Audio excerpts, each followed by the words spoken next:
Eu tive a oportunidade de atender o Matheus, na época com 2 anos e 2 meses de vida, filho da Cacá e do André, e na ocasião ele tinha sintomas e sinais compatíveis com o diagnóstico do transtorno do espectro autista.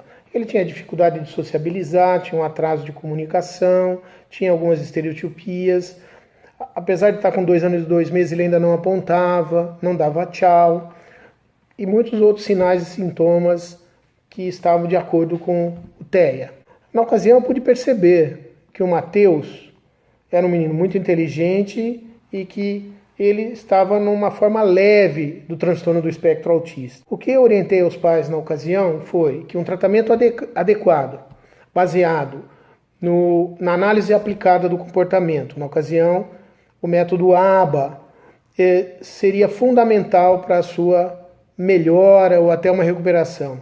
Eu acredito muito nesses casos leves, em pacientes inteligentes, que eles, com um tratamento intenso e adequado, eles podem evoluir de um modo muito satisfatório, que foi o que aconteceu com o Matheus.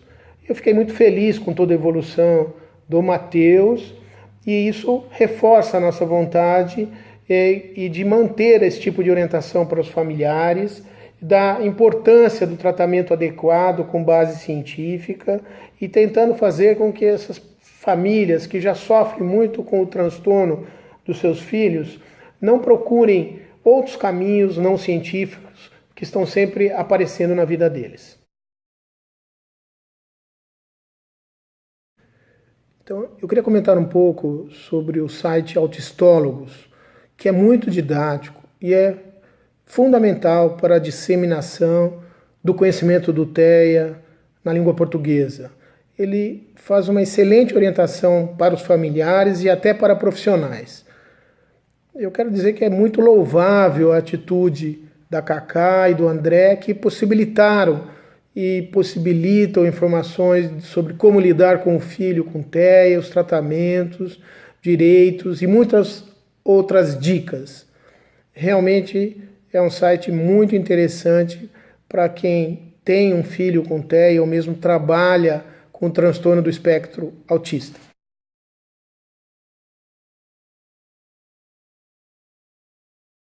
No meu consultório, quando eu atendo uma criança com um diagnóstico de transtorno do espectro autista, ou mesmo casos que eu não consigo determinar um diagnóstico fechado num momento inicial, mas que a criança apresenta vários sintomas e sinais ou traços do transtorno do espectro autista, eu procuro efetuar algumas recomendações para as famílias.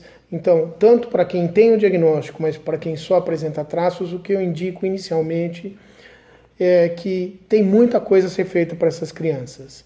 Em primeiro lugar, que deve começar de modo relativamente rápido, é um programa de estimulação pela análise aplicada do comportamento, o método ABA, ou eventualmente, em alguns casos, o método Denver, e que isso deve ser feito com profissionais de qualidade, que tenham um bom treinamento, e que isso vai ser fundamental para a evolução dessas crianças. Os casos que na evolução se mostrarem como não participando do transtorno do espectro autista ou não tendo esse diagnóstico, eles não vão ter nenhum prejuízo. Mas o que a gente sabe é que nós não devemos atrasar o tratamento para ver se ele vai melhorar sozinho. Eu destaco que os casos mais leves podem melhorar muito e até em algumas situações especiais que o paciente saia do espectro do autismo. Os pais devem participar do tratamento de modo intenso junto com os terapeutas e aprendendo com os terapeutas o que pode ser feito no próprio domicílio.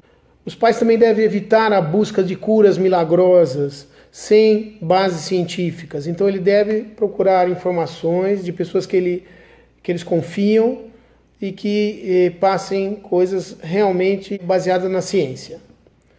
Acho importante também no momento inicial que seja feita uma orientação genética. Às vezes esses pais pretendem ter mais filhos, mas se a criança está no transtorno do espectro autista, os pais têm que ser informados que, de modo geral, existe um risco um pouco maior de ter um outro filho com transtorno do espectro autista do que a população em geral.